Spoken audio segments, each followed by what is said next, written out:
Masechet Yevamot, Daf Nun Chet.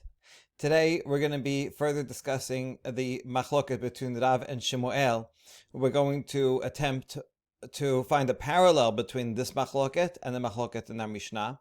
That will not work, but it will help us to find a second attempt between the parallel of a second attempt of a parallel between the machloket of Shemuel with a different baraita. And then we'll attempt to bring a proof for Rav from the case of Sota. After that, that will be the completion of discussion of the machloket between Rav and Shemuel, and then we'll go back to our Mishnah and apply it to the case of Ma'amar and analysis of the conclusion of our Mishnah. So we begin here.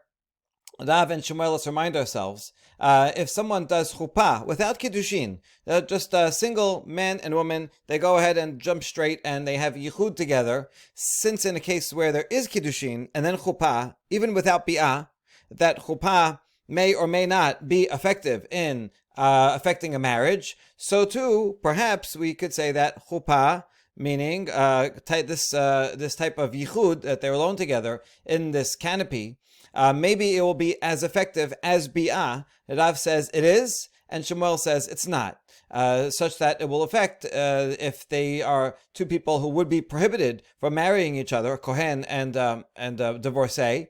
Then she will be from now on, excluded, not be able to eat terumah, even if she's a bat kohen. Rav says that. And Shemuel says, no, that's not true. If they actually have bi'ah, everyone agrees that even without marriage, bi'ah between a kohen and a divorcee will cause the divorcee to become halala. But here, there was no actually bi'ah. Only chuppah. Is chuppah effective without kiddushin, or is it not? Okay, that's one machloket. Our Mishnah, let's remind ourselves, was about the opposite case of kiddushin without chuppah. Someone did only kiddushin. Does the kiddushin itself between a man and a woman, a kohen and someone who he's not allowed to marry, a kohen and a divorcee, again, will that kiddushin by itself make her prohibited to terumah, such that if she's a bat kohen, she has to stop eating terumah? And again there, Rabbi Meir was strict, and the other two sages were lenient and said, no, it's only kiddushin, there was no bi'ah yet, so it's okay. So we're going to try to say that these two machlokot are similar to each other, even though they're talking about different cases. Amar Rabbi Rami bar Chama, yesh chuppah lifsulot, banu lemachloket Rabbi Meir, Rabbi Elazar, Rabbi Shimon. The machlok between Rav and Shemuel about whether there is or not chuppah for pisulot, for someone who cannot marry a kohen. Is chuppah effective in making her prohibited or not, is equivalent to the machloket between Rabbi Meir, Rabbi Elazar, and Rabbi Shimon in our Mishnah regarding if kiddushin by itself will make a pisula prohibited from eating terumah or not. All right, presumably if you're going to be stringent in one, you'll be stringent in the other. In both cases, they are in a way expecting bi'ah. The one who does just kiddushin, the next step is towards bi'ah, and Rabbi Meir says, that you're now expecting bi'ah with someone you're not allowed to, so already you're prohibited. And this chuppah is like it's almost a bi'ah. It's a potential bi'ah, and so therefore Rabbi Meir presumably would also be strict and follow Rav, or Rav would follow Rabbi Meir. So that's Rami bar Chama's thesis. Rabbi Meir damar kiddushin pasle, chuppah nami pasle. Presumably Rabbi Meir, who says that kiddushin, which is on its way to bi'ah with someone prohibited, will make her disqualified. So chuppah also, even if there's no bi'ah, it's almost bi'ah, will also make her disqualified. Rabbi Elazar, Rabbi Shimon damar kiddushin lo pasle, chuppah nami lo pasle. And according to Rabbi Elazar, Rabbi Shimon, who say kiddushin is not bi'ah yet, so it's still okay. So they would say also that if it was only chuppah without bi'ah, then it's okay. And so Shemuel would follow them and agree with them. Good. That's the explanation of Rami bar Chama's thesis. But now we reject it. Umimai. Dilma adkan lo ka'amar Rabbi Meir hatam ela b'kiddushin dekani la hold on, maybe the Meir only is machmir in a case with this kiddushin, because this kiddushin is actually effective in acquiring her. They are basically married. They would need a get to be divorced, and it would be eshet ish if she went with someone else. And so there, he is machmir because this Kohen basically has acquired. He has in fact acquired a divorcee. And this is a prohibition. But chuppah by itself, without kiddushin, they just jump straight to chuppah, and there was no bi'ah there. That chuppah, everyone agrees, does not affect a full marriage. They are not married after that chuppah. And so Rabbi Meir would say, no, there is no acquisition. And so he may very well say,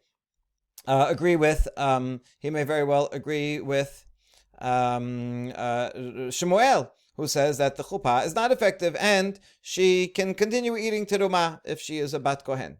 Okay, we could also say the other way around. Ad kan lo ka'amri Rabbi Elazar Rabbi Shimon atam ela b'kiddushin de la keribe lebi'ah. Maybe Rabbi Elazar Rabbi Shimon in our Mishnah regarding kiddushin, they are lenient regarding kiddushin because kiddushin is far away from bi'ah. They would do kiddushin now, and they would do bi'ah and consummate it maybe months later. And these are two, even if it's not time-wise separated from each other, these are two completely separate ceremonies.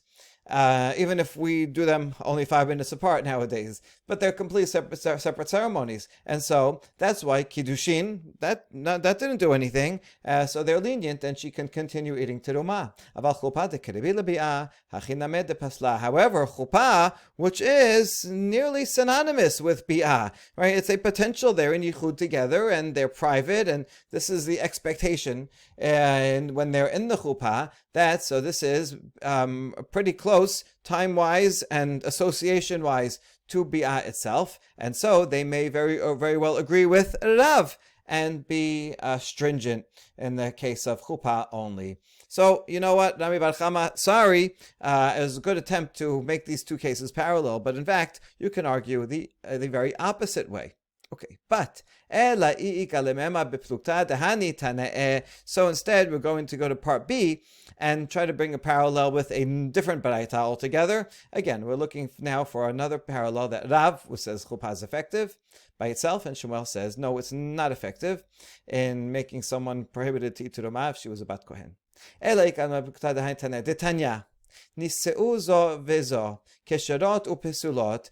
a man and a woman married each other, and whether they were permitted to marry each other or pesulot, like a kohen to a divorcee, or they did chuppah, but they didn't do bi'ah under chuppah. It sounds like it's talking about a case of after kiddushin, right? Either there was a nisu, sounds like it was a full kiddushin and nisuin, or a nisuin with bi'ah consummated. Or the second case is they did kiddushin and they did chuppah. They went to the chuppah, but they never fully consummated with bi'ah. In any of these cases, even if it's with pisulot, ochlot mishelo ve'ochlot bitruma. This woman, now that she's with a kohen, she can eat his food. In other words, they're married, and therefore the marriage, the obligation to feed one's wife begins at the time of nisuin, and so chuppah works and is effective as nisuin, and she can eat his terumah if he's a kohen. Okay, now this is surprising. We're going to interrupt the braita in the middle just to clarify. Nichnesu michlal de niseu mamash. Okay, when it says here that this case is nichnesu lechuppah and they didn't do bi'ah, so that means the first case of niseu means they did kiddushin, chuppah, bi'ah, and everything, right? So niseu sounds like it means full nisuin. Can that be? It can't be, because it says that she eats terumah, even if she is a pesula, even if she's a divorcee, she's going to start eating terumah. Everyone agrees that that's impossible. When you did all the steps and they're fully married and it's a prohibited marriage, then there's no way she can eat terumah. So it can't be talking about that. Rather,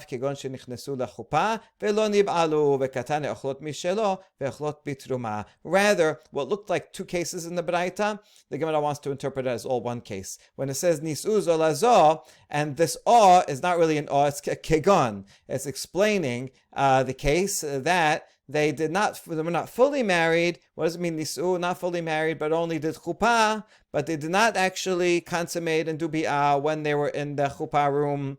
And so that's the reason why she, on the one hand, they're married enough that she can eat his food. He has to provide for her, but not married enough that she would be prohibited to him if she's a divorcee, say, and not enough that she would be prohibited from eating the terumah food.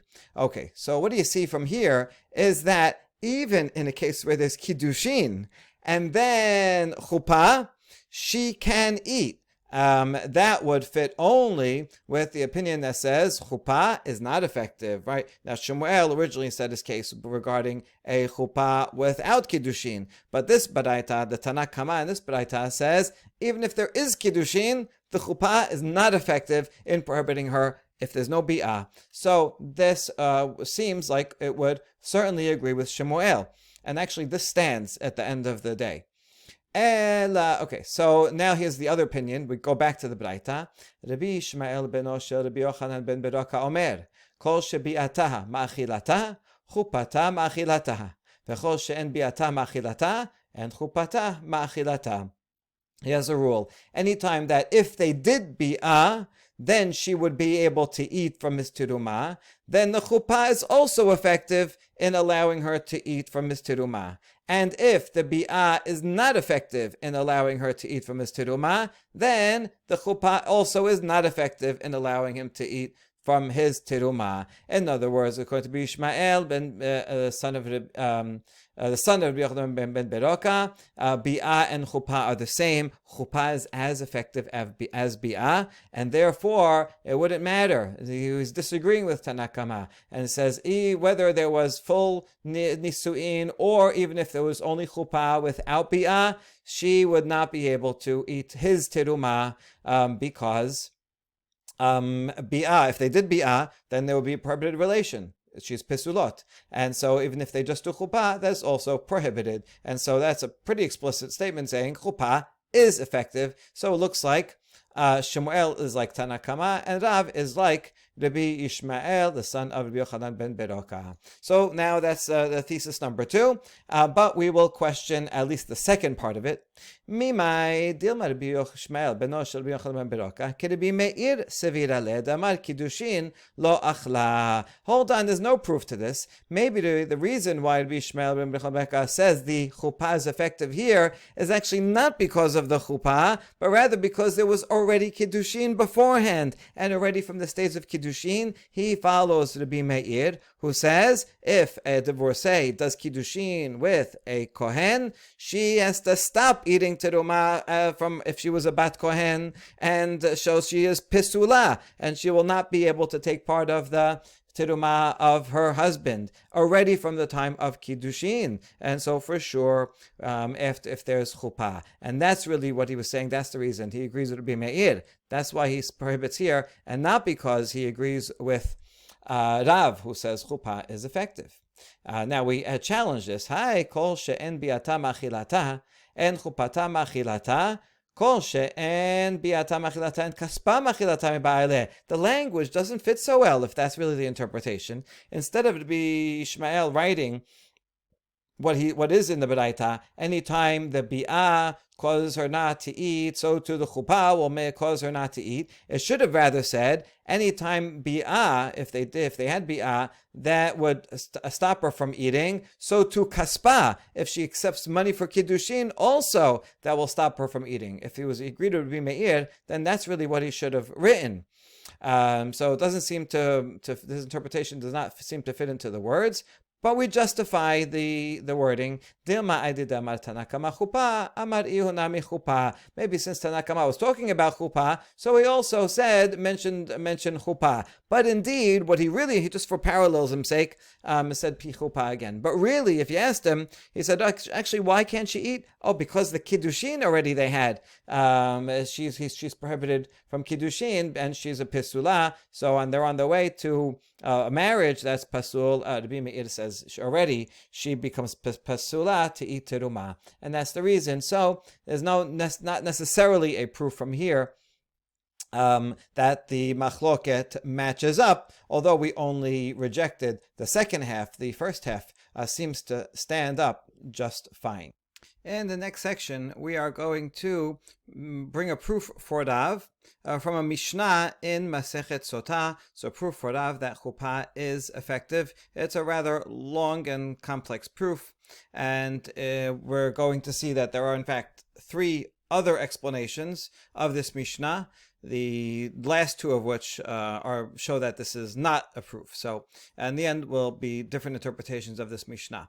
Amar Rav Amram, Hamilata amar lan Rav Sheshat ve'an harinhu le'ainin mimatnitin. Rambam says that Rav Sheshat brought the following matter, halacha, and he enlightened our eyes regarding a Mishnah. In other words, he connected a halacha with a Mishnah that no one had ever connected before, and by doing that, not only did it bring a proof for that halacha from the Mishnah, but it also gave us a renewed interpretation and appreciation of that Mishnah. We saw that Rav Sheshat did something similar a couple of dapim ago, although there also it was rejected.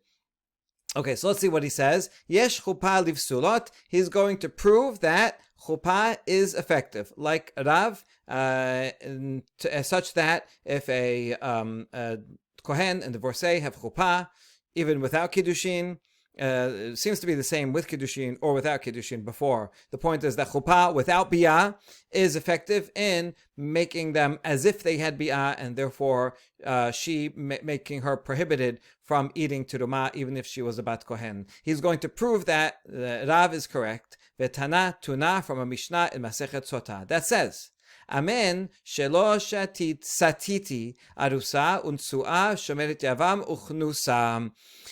Then when during the process of sota, the steps are the husband suspects her of something and warns her, don't be alone with that guy. She goes and she is alone with that guy. We're not sure what happened, so she's safek, guilty or not. So he brings her to the kohen, and the kohen will make an oath, make her swear, and say, you're going to swear that you didn't do anything, and that if you did, when you drink this, all the curses will come upon you. And she says, after the kohen, she says amen. By saying amen, she is agreeing to the following statement, that I did not satit. This is not shatit, not drinking, but like from the Lashon Sota, just with a sin. I did not stray and I did not sin while I was in Adusa, nor did I commit adultery while I was married, nor did I commit adultery while I was waiting for a Yavam. If her husband would have had died before without children and she was waiting for Yavam, she's not allowed to be with anybody else, although that's only in Isur Lav. And Uchnusa is after the Yavam does Yibum, she is brought in and also fully married. So you see Arusa and Nisua, Arusa waiting to be married, Nisua fully married, is parallel to Shomeret Yavam Uchnusa, Shomeret Yavam waiting to be married, and Kinusa fully married. She says, I did not sin in any of those 4 stages that could have been possible. Okay, so now we're going to try to prove from this very short Mishnah that yesh chuppah livsulot. Okay, everybody should try to pause this recording, and you have as much time as you want, and try to prove this halacha from this Mishnah, and let's see if you can figure it out. Okay, welcome back. I'm assuming that it didn't work, which will only show us the brilliance of Rav Sheshat's following proof. Hi Arusa hechidame. Now in the case of Arusa, what exactly is the case? When was she secluded with this guy? When was the warning? When was the seclusion? When was the warning and the oath and drinking? Ilema dekanila kishi arusa vekamashkela kishihi arusa. So let's assume everything happened while she had kiddushin, before any chuppah, and so he warned her, because there is a possibility, a prohibition of eshet ish, adultery, even during arusa. So the husband, the arus, warned her and said, don't be secluded with that guy, all while arusa. And then she was secluded, and he brought her to the kohen, and he gave this oath and made her drink also while she was arusa. The whole thing happened during arusa.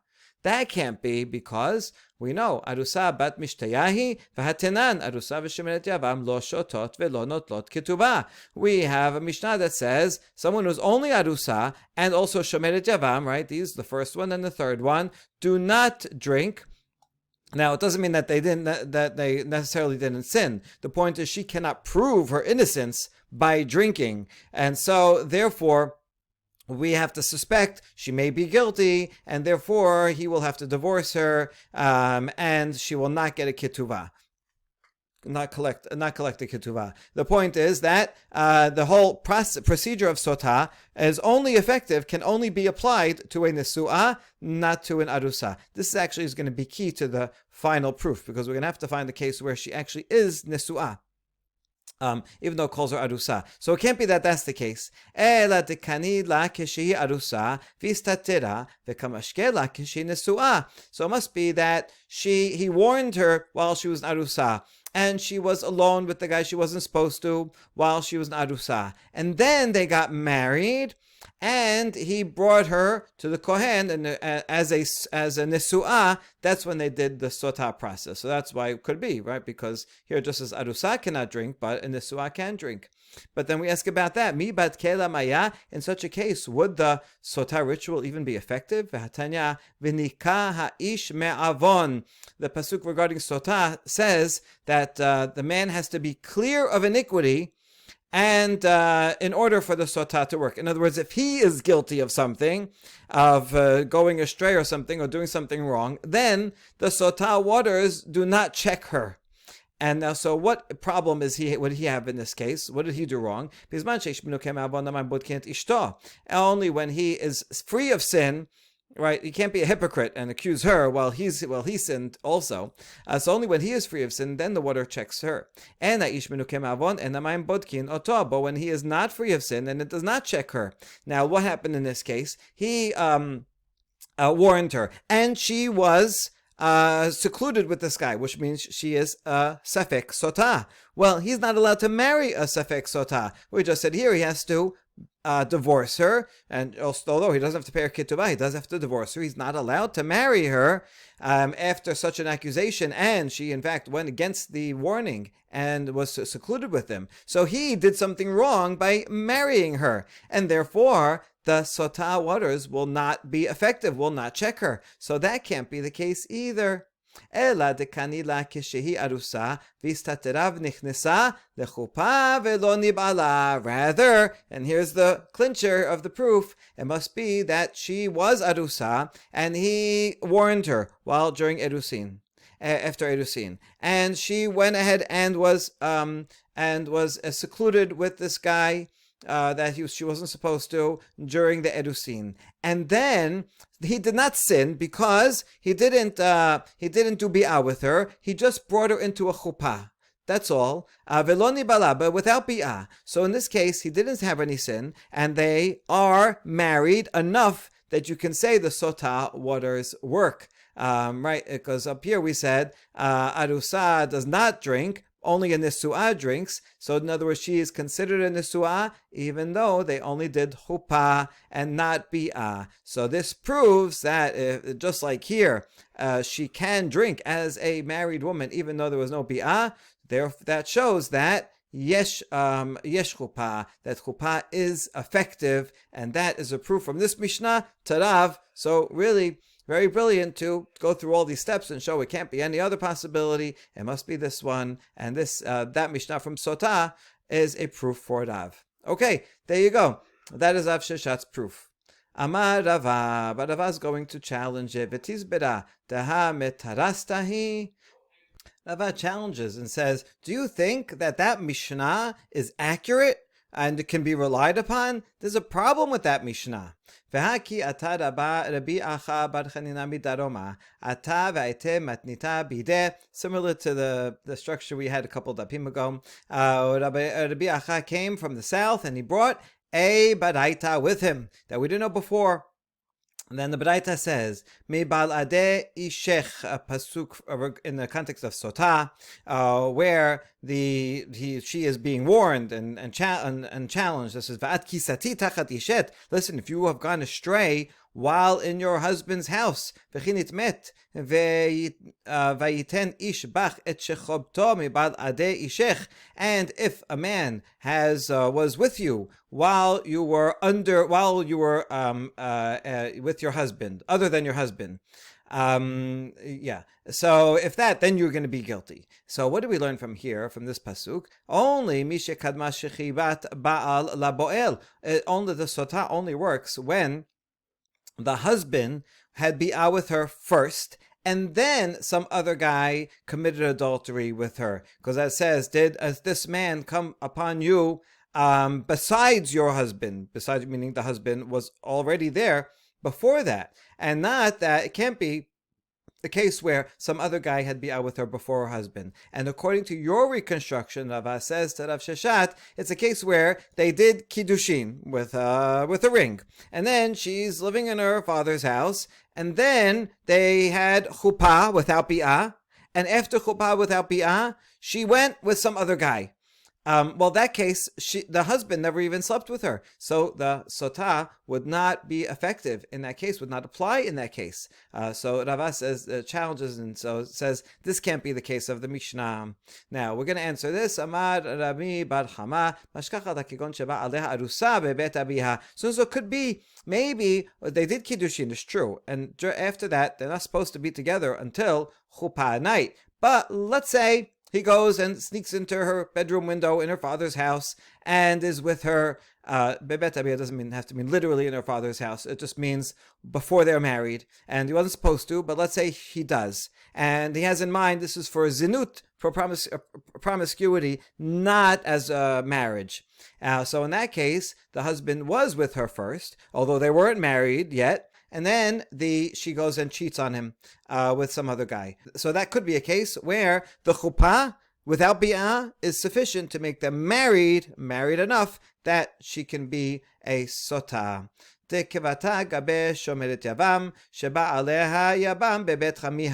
challenge Rami bar Chama. Hold on. In that original Mishnah, it brought a list of 4 different types of people. And so we need to have an equivalent case with Shomeret Yavam. That was one of them. So because, how could you have an equivalent case? Shomeret Yavam, so that means he warned her while she was a Shomeret Yavam, don't be with any other man. And then what? Then he was with her, the Yavam was with her as Zenut, and then she sinned with someone else, and then he did chuppah without bi'ah, right? That would be the equivalent case. But there's no such thing, because regarding Yibum, regarding Yibum, there is no such thing as doing it just for Zinut. We learned before that if Yavam and Yevama are together, even if it's shogeg, even though he doesn't know who it is, even if it's forced, doesn't matter what the intention is, the yibum is effective. And therefore, in this case, the yibum will be effective. You can't construct a case of Shomeret Yavam where he has bi'ah with the Yavam has bi'ah with the Yavama first, before the guy, before she goes and potentially sleeps with some other guy. It's impossible, and therefore there's not a good answer. Because after all, Rav himself said that if a Yavam and Yavama are together in a deficient bi'ah with deficient da'at, and they didn't have in mind that this will be for a mitzvah, Rav says nevertheless they are fully married for all matters, including for the law of Sota, that the Sota would apply to them. So that's the question, and we can answer. Kishmuel de'amar lo kana'el devim amurim b'parasha. We saw this machloket some dapim ago, where Shmuel says, when there's deficient bi'ah between the Yavam and Yavama, it is effective to the extent that the boom works, and the Yavam will inherit the land, the other co-wives can go free, but that's it, only for the other things that are mentioned in the Torah itself, not for other matters like for Sota. And so according to Shmuel, in fact, it would not. It is possible to have a case where even though the Yavam was with the Yavama for the sake of promiscuity, after the warning, he warned her as a Sota, and they won't be married yet, and then he does a chuppah without bi'ah, and that would still be a proof that Rav Sheshat brought. Okay, but you have to follow Shemuel. The problem with this is that this entire line of reasoning is all to bring a proof for Rav. So it doesn't help you to rely on Shemuel against Rav if we're trying to prove the statement of Rav that there is chuppah. This whole thing that we're bringing is only for Rav. Rav is the one that says he does acquire her for all matters. So therefore, Rava's question stands again, but we answer it.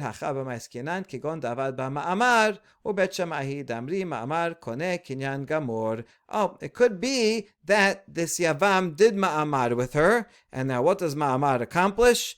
According to Bet Hillel, not so much, but according to Bet Shammai, he says ma'amad is a full-fledged acquisition equal to kiddushin. And therefore, we have a case where he did ma'amad, that would be the same as kiddushin. Because the same as kiddushin, then he needs nisuin. And even if he goes ahead and has zinut with her, the yavam and the yavama, that will not acquire her, because he also needs nisuin, also needs nisuin. And so the ma'amad turns the yavama case into a kiddushin case. Okay, yachi hainu arusa. So we ask about that. If that's so, first, this is all a bit pushed because we have to rely on Bet Shammai. But even if so, then that's the same case as arusa. You just turned it into an arusa case. Okay, ulitamich. So what? So what if we did? In that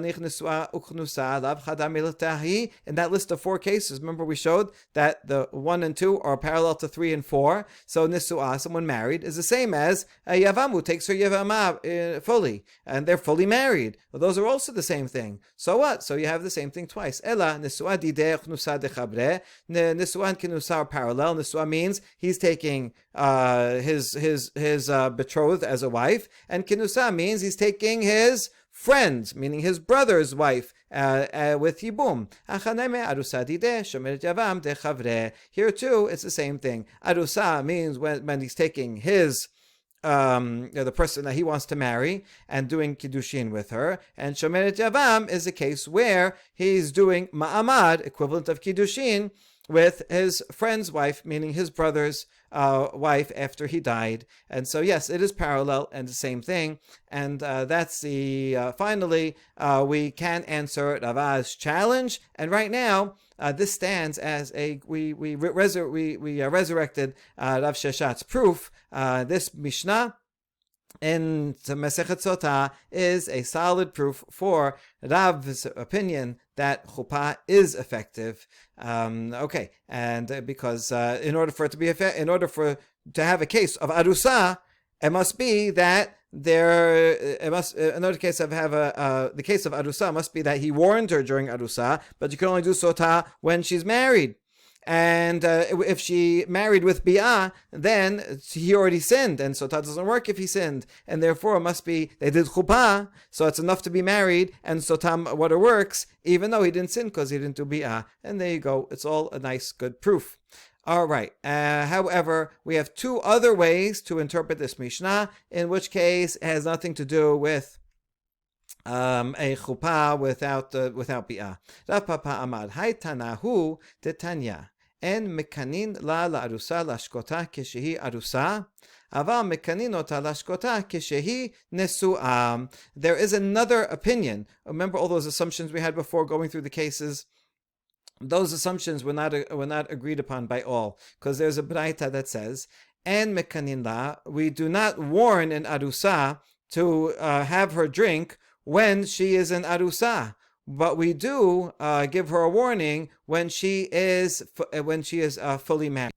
The Tana of this Baraita doesn't have a problem with the husband not being naki, that he himself sinned by marrying this arusa who was a safek sota.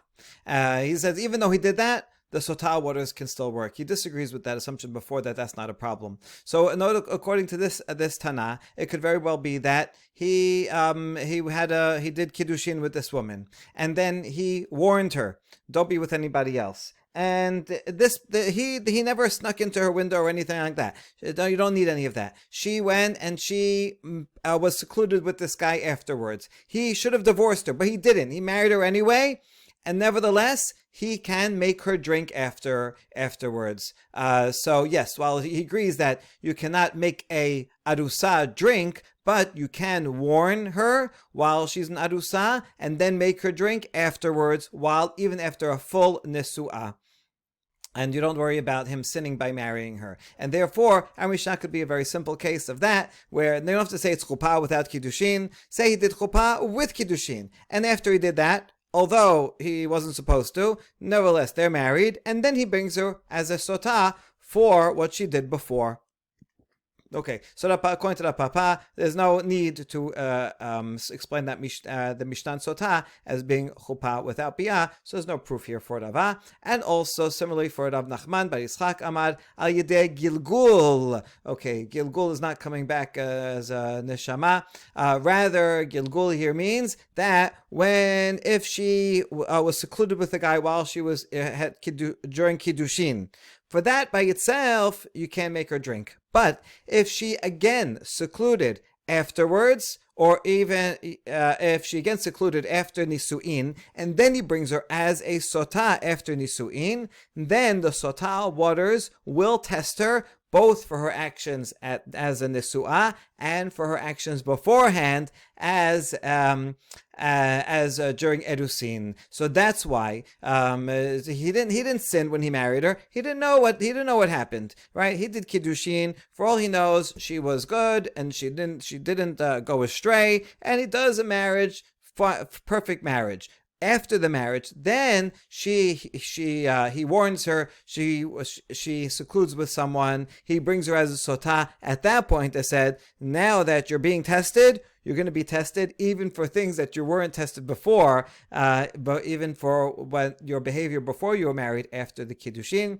And that's what the Mishnah is talking about when it's talking about kiddushin. And therefore, once again, there's no need to say that this Mishnah is talking about chuppah without bi'ah, and so no proof here either for the opinion of Rav, and that concludes that section of bringing a possible proof for Rav, which so it is a proof according to one opinion, but not to other interpretations of the Mishnah. We now go to the next and last section for today, which is applying our Mishnah to a case of ma'amad, also regarding trying to have a woman eat terumah. Shalach Rav Chanina Mishme de Rabbi Yochanan. Rabbi Chanina sent the following in the name of Rabbi Yochanan. Haoseh ma'amar bivimto, Yavam and Yevamah. And he does ma'amar, as you're supposed to, this kiddushin before he does yibum. Ve'yesh lo ach, there is the avam has another brother, and so since the first one only did ma'amar, the second one is prohibited midrabanan from doing bi'ah. Although on a deoraita level we don't consider the ma'amar anything, so technically the second brother could do yibum. In this case, afilu hu kohen vehi kohenet. Pesala mina teruma, even if both brothers are kohanim and she is a bat kohen, nevertheless she is pesula from eating teruma. So what's going on here? If there was no other brother, let's say, right? So she was married to a kohen before he died, and she was eating teruma, and now she's awaiting yibum with a kohen, and he does ma'amar, and then he does yibum, so she can go straight through, and she's also a bat kohen, so no matter what, whether she's connected to the original husband, to her father, to the new yavam, she is definitely eating teruma. There's no problem if there's only one brother.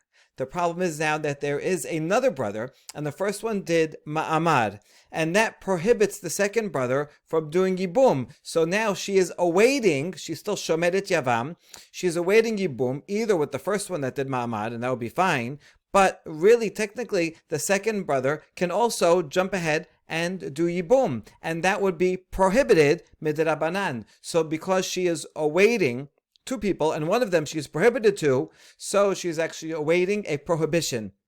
So this would be like someone who has kiddushin, did kiddushin with someone that she's not allowed to marry, a divorcee with a kohen, and in both cases she cannot eat teruma until the first one will go and actually do yibum, and then he'll be married to her. Okay, leman. Now this statement, who does it follow? Is Rabbi Yochanan here? Is he following Rabbi Meir? Which makes sense. We just explained it that way. Hold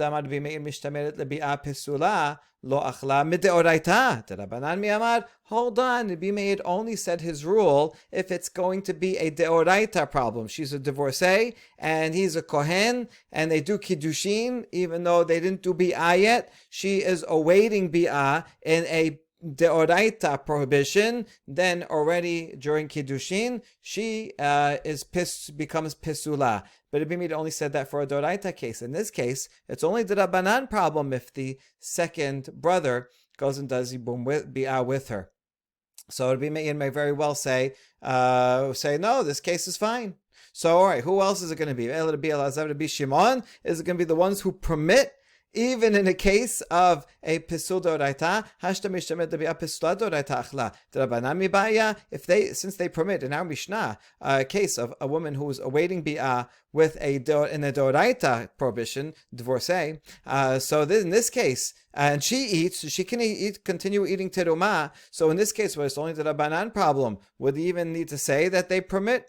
So therefore, it can't be any of the Tanaim in our Mishnah.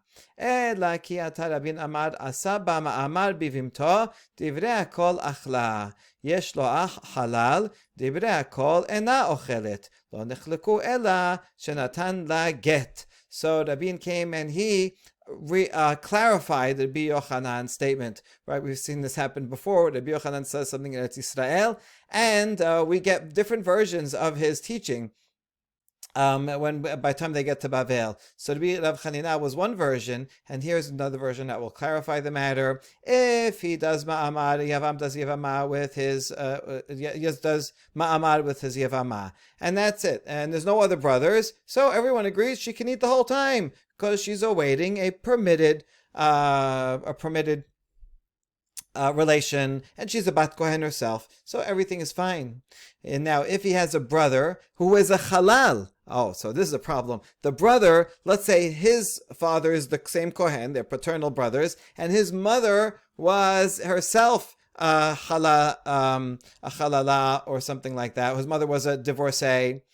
And then, so this kid is a halal himself, and that would be a deoraita prohibition. In that case, everyone agrees, and now chelet, because that's deoraita, same as our Mishnah. Lo nechleku ela shenatan la get. Where's the machloket?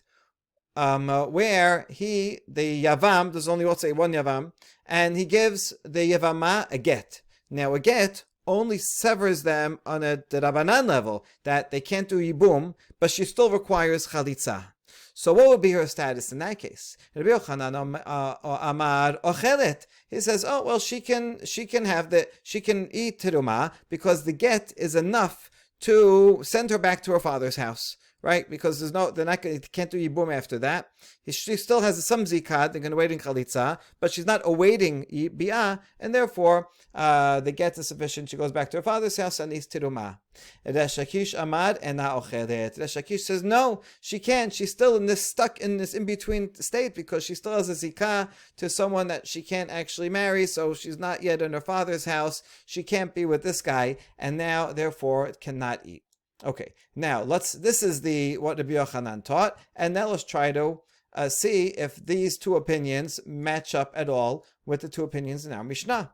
Rabbi Yochanan Amar Ochelet Afilo Rabbi Meir Amar Ena Ochelet Hane Mele Mishtameret Lebi'a Pesula Deoraita Aval Derabanan Achla. So Rabbi Yochanan says, I say it's permitted in this case, and even Rabbi Meir, who's the stringent opinion of Mishnah, he would agree with me in this case, even though he says Ana Ochelet Mishnah, that's only when she is going toward, she did Kiddushin with someone to whom she is prohibited deoraita to marry. And of course that creates a pesul while they are awaiting during Kiddushin. Aval D'Rabbanan, but here the prohibition for him, right, the Yavam again, did give a get, and so now there's only a D'Rabbanan prohibition for him to do bi'ah. because, right, might get confused with another case. And so therefore, it's only the Rabbanan. Either Bimei would say, it's fine, she's not Pisula Deoraita, and they didn't do Bi'ah after all, so nothing happened. So it's permitted in this case. Veresh Lakish Amar ena ochelet v'afilu Rabbi Elazar Rabbi Shimon. And the Shakish who say that is stringent here, he says, of course, Rabbi Meir, I could follow, but even Rabbi Elazar Rabbi Shimon damre ochelet, he says I could agree. Even Rabbi Shimon, they are permissive in the case of the Mishnah, because remember we saw this argument that in the case of the Mishnah, because the Kohen himself, he has nothing wrong with him. He's a perfectly good Kohen. The problem is that she is divorcee. And so how do you know that? He can go and do Kiddushin with another woman who's not a divorcee, and thereby allow her to eat terumah. So therefore, at this point, where there's only Kiddushin, just like he can permit another woman who's not a divorcee to eat, he can permit this woman who is a divorcee to eat, because there's only Kiddushin, and there was no Bi'ah, there was no prohibition. That's true in the case of the Mishnah. But in this case that you brought here, where the Yavam gives her a get, so is there any possibility of any Kohen giving someone a get and thereby allowing her to eat terumah? There is no such thing, right? There is no parallel case where this could be possible, and therefore here also, because the Yavam gave her a get, so that severs them enough that now they can no longer do yibum, but there is still a zikah, so she can't go to her father's house. And that's why the Shakish says, everyone would agree with me, that not allowed to eat in this case. She cannot eat terumah. Now maybe I'll ask a question on Shakish. Why don't we allow this Yevamah, who was given a get, to be considered like someone who goes back to her father's house, and therefore she can eat terumah as a bat kohen, and she has a get. Chozeret paskamine. No, this is not the same. A usual case of someone who goes back to her father's house is where there was a complete separation. If they had kiddushin, or if they were married, and he gives her a get, so that's it. She's no longer connected with that husband. When she goes back to her father's house, she's not connected at all to her husband. And now she is close to her father's house, and she can return to eating terumah. If she is a bat kohen. But in this case, even though the Yavam gave her a get, the zikah is still there on a doraita level, and not until he does chalitza with her does she fully go back to her father's house, and then she could eat terumah again. But in between stage, according to the Shakish, she would not be able to eat. All right, we'll leave the conclusion of the discussion of the Mishnah till tomorrow. Baruch Adonai Olam. Amen v'amen.